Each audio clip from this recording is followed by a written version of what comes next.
Good morning students. आज का हमारा विषय है पाठ सांवले सपनों की याद। लेखक हैं जाबिर हुसैन। बेटा हमने ये जो पाठ का जो सार के 3 या 4 पैसेज पढ़ चुके हैं।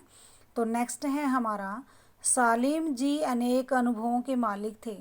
एक दिन वे केरल की साइलेंट वैली को रेगिस्तान के हवाओं के झोंकों से बचाने का अनुरोध लेकर पूर्व प्रधानमंत्री चौधरी चरण सिंह से मिले थे, जो कि मिट्टी पर पड़ी पानी की पहली बूंद का असर जानने वाले नेता थे। क्या बताया कि सालिम अली ने अपने अनुभवों के आधार पर, वो अनुभवों के मालिक थे, वो तत्कालीन यानी कि प्रधानमंत्री, उस समय के प्रधानमंत्री चौधरी चरण सिंह थे।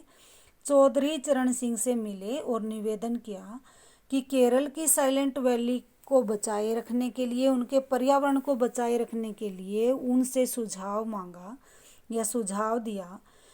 तो उसे सुनकर प्रधानमंत्री जी ने, उनकी आंखें नम हो गई, प्रधानमंत्री की आंखें नम हो गई। क्यों? क्योंकि सालिम अली ने कहा कि अगर साइलेंट वैली को नहीं बचाया जाएगा तो वहाँ का वातावरण शुष्क हो जाएगा और रेगिस्तानी जो हवाएं आएंगी अपने साथ रेत के कण लेकर आएंगी और वहीं का शुद्ध जो पर्यावरण को दूषित कर देंगी, और जिसके प्रभाव में वनस्पति और जंगली पशु पक्षियों पर भी अवश्य प्रभाव पड़ेगा। वहाँ की धरती बंजर हो जाएगी और धरती केरल की जो वैली है वो खतरे में आ जाएगी। तो इन सभी खतरों से सावधान करने के लिए तत्कालीन प्रधानमंत्री चरण सिंह चौधरी से उन्होंने निवेदन किया और ये सब बातें सुनकर उनकी आंखें नम हो गई। तो क्या बताया कि हवा के झोंकों से बचाने का अनुरोध लेकर पूर्व प्रधानमंत्री चौधरी चरण सिंह से मिले, जो कि मिट्टी पर पड़ी पानी की पहली बूंद का असर जानने वाले नेता थे। बताया कि चौधरी चरण सिंह एक किसान के बेटे थे। वो जानते थे कि पानी की जो पहली बूंद है वो हमारी मिट्टी पर उनका क्या महत्व होता है।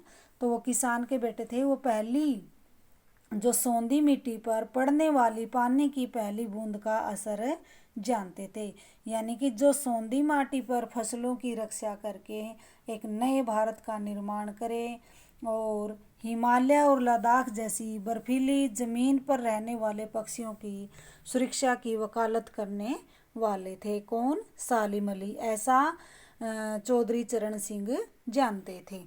देखिए, पर्यावरण के संभावित खतरों के बारे में जब सालिम ने उन्हें अवगत करवाया तो उनकी आंखें नम हो गई। सालिम ने अपनी आत्मकथा का नाम फॉल ऑफ स्पैरो रखा। इसमें क्या बताया कि जब सालिम अली ने अपने बचपन में एयर गन चलाया तो उसे एक नीलकंठ वाली गोरैया घायल हो गई और तभी से उनका हृदय पिघल गया और उन्होंने दृढ़ निश्चय लिया कि मैं अपना पूरा जीवन पशु पक्षियों और प्रकृति के साथ बिताऊंगा और उन्हीं के साथ रहूंगा, उनकी सुरक्षा में लगा दूंगा। देखिए, उन्होंने इसी घटना को लेकर कौन सी आत्मकथा लिखी? फॉल ऑफ स्पैरो, यानी कि एक चिड़िया को उन्होंने गिरा दिया, जिसमें उन्होंने एक घटना का जिक्र करते हुए लेखक को D.H. लॉरेंस के बारे में लिखा है कि उनकी मृत्यु के बाद उनकी पत्नी से कहा गया कि वे अपने पति पर कुछ लिखें। लेखक ने बताया कि ऐसे ही एक सालिम अली की तरह D.H. लॉरेंस हैं जो पक्षी विज्ञानी हैं, पक्षियों से प्रेम करते हैं, प्रकृति से प्रेम करते हैं, तो उनकी मृत्यु हो जाती है। तो दो ही एक ऐसे प्राणी थे जो सालिम अली हैं और D.H. लॉरेंस हैं, जिन्होंने अपने देश में पशु पक्षियों और प्रकृति से प्यार किया है, जो आदमी को आदमी की दृष्टि से नहीं, प्राकृतिक उपादानों को पक्षी और पशु और पहाड़ों, नदी, झरनों की भांति ही पहचानते थे, यानी कि उनसे बहुत ज़्यादा प्रेम करते थे। तो उनकी D.H. लॉरेंस की मृत्यु के बाद उनकी पत्नी से, फ्रीडा से, पत्रकार पूछने लगा कि आपके पति के बारे में कितना जानती हैं और उनके बारे में लिखें या बताएं। तो वे अपने पति पर कुछ लिखें और तब उन्होंने कहा कि उनके बारे में मेरे से ज़्यादा मेरी छत पर बैठने वाली गोरैया जानती हैं। क्या बताया कि मेरे से ज़्यादा उनके बारे में मेरे छत पर बैठने वाली गोरियां जानती हैं। मुमकिन है लॉरेंस सालिम का अटूट रिश्ता।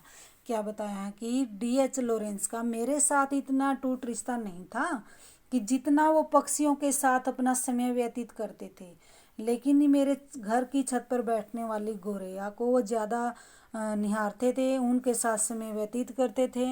मेरे से ज़्यादा उनके बारे में वो जानती हैं। वे सदा जटिल प्राणियों के लिए एक पहेली रहेंगे। लेखक ने बताया कि ये दोनों D.H. लॉरेंस और सालिम अली हमारे दिलों में, हमारे समाज में हमेशा हमेशा के लिए प्राणियों के लिए एक जटिल पहेली रहेंगे, एक उदाहरण बनकर रहेंगे कि ऐसे हमारे समाज में कोई महान व्यक्ति नहीं है जो पशु पक्षियों से और पहाड़ों से, प्रकृति से इतना प्यार करते हैं।